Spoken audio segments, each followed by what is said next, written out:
Représentation paramétrique 5, droite confondue, droite non coplanaire. Montrer que la droite D est confondue avec la droite AB. Bon, la droite AB, on va faire une représentation paramétrique. La droite AB, elle passe par le point A, 2 points. Donc X, Y, Z égale, on prend le point A comme référence. Ça me fait 1, moins 2, moins 1, plus le paramètre T. On va l'appeler, il y a déjà du K, il y a déjà du T, on va l'appeler P. P appartient à R. Vecteur AB, je le calcule rapidement. C'est 3, moins 1, 2. Moins 5, moins 2, ça fait moins 3. Et enfin, moins 2, moins 1. Donc moins 2 plus 1, ça fait moins 1.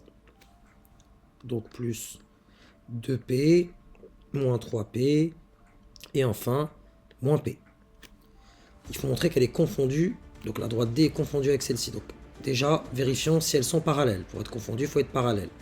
Donc le parallélisme, je vais faire le rapport de proportionnalité. Donc là, en termes de G-6, je fais moins 6 divisé par plus 2. Ça me donne moins 3. Puis je fais 9 divisé par moins 3. Ça me donne moins 3. Et enfin, je fais 3 divisé par ici, moins P, donc moins 1P, divisé par moins 1, je trouve moins 3. Donc, les droites AB, donc le vecteur AB, les vecteurs AB qui dirigent la droite AB, et le vecteur, on va l'appeler D avec une flèche, le vecteur directeur de la droite D, en leur coordonnées proportionnelles. Donc ces deux vecteurs directeurs sont collinaires, donc, et puisque les deux vecteurs directeurs de mes deux droites sont collinaires, donc les droites sont parallèles. Maintenant, il faut montrer qu'elles sont confondues. Autrement dit, si je prends un point de la droite, il appartient aussi à l'autre. Donc vérifions si le point A, deuxième condition, si le point A appartient bien à ma droite D. Résolvons l'équation donc. Moins 1 moins 6t égale à 1 pour x. 1 plus 9t égale à moins 2. Et enfin, 3t égale à moins 1. Donc clairement, t égale moins 1 tiers ici. Ici, je fais passer de l'autre côté, ça fait t égale à moins 2, moins 1. Donc t égale moins 3 sur 9 qui égale à moins 1 tiers. Et enfin, ici, moins 1 passant de l'autre côté, ça me fait 1 plus 1, ça me fait moins 6t égale à 2. Et t égale à 2 divisé par moins 6, qui est aussi égal à moins 1 tiers. Donc, A, qui appartient par définition à AB, il appartient aussi à la droite D.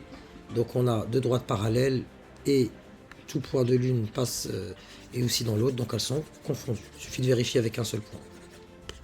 Effectuer un raisonnement par l'absurde pour essayer de comprendre le mécanisme. Considérant qu'un point peut appartenir aux deux tout en ayant des droites parallèles et pourtant elles ne sont pas confondues et vous verrez la contradiction. Donc D', la droite dans une représentation paramétrique est la suivante. Il faut montrer que D et D' ne sont pas coplanaires. Qu'est-ce que ça signifie ne pas être coplanaire? Quelle est la relation entre deux droites? Soit elles sont séquentes, soit elles sont parallèles. Ça, c'est dans le cas où elles sont dans le même plan.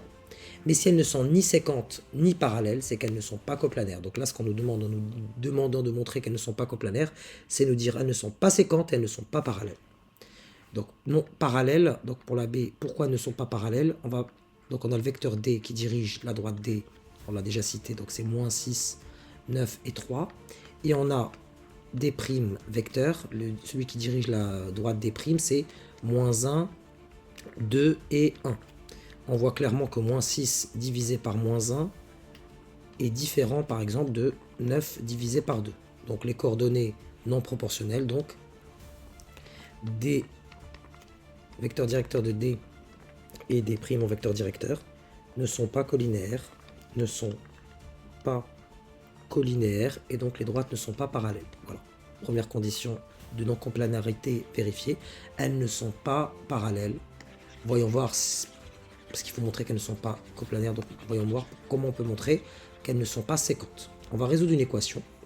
Donc là j'ai x, y, z, là j'ai x, y, z, et je vais résoudre un gros système et aboutir sûrement à une contradiction. Donc moins 1 moins 6t qui est égal à x serait égal à 2 moins k.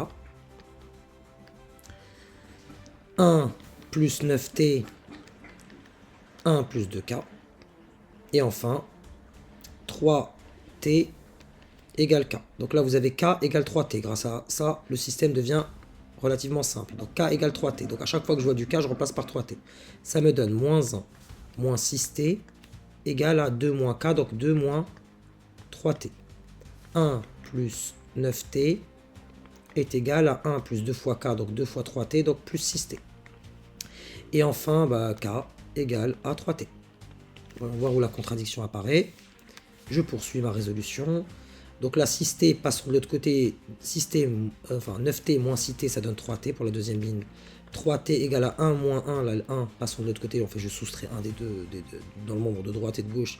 Ça me donne 0. Ça implique que t égale à 0. Donc si t vaut 0, donc j'ai 3t qui vaut k. Donc, mais si t vaut 0, ça voudrait dire que k vaut 0. 3 fois t égale 0, donc k vaut 0. Et enfin, voyons voir ce qui se passe en haut. En haut, à la première ligne, donc j'ai moins 3t, passant de l'autre côté plus 3t. Donc moins 6t plus 3t, ça me donne moins 3t. Et ça me donne moins 3t égale à 2 moins 1. Ça me donne 2 moins 1. 2 moins 1, ça fait 3. Et là, j'ai t égale à 1. Donc là, il y a une contradiction.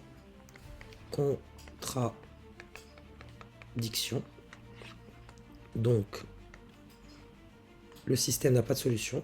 Donc, le système est incompatible, n'a pas de solution. Le système est incompatible. Donc, les droites ne sont pas séquentes. Droite. Et donc, le bilan, ça serait le suivant. D1, enfin D et D' non parallèles. D et D' non séquentes. Pas de paramètres non séquentes. Conclusion. D et D' non coplanaires.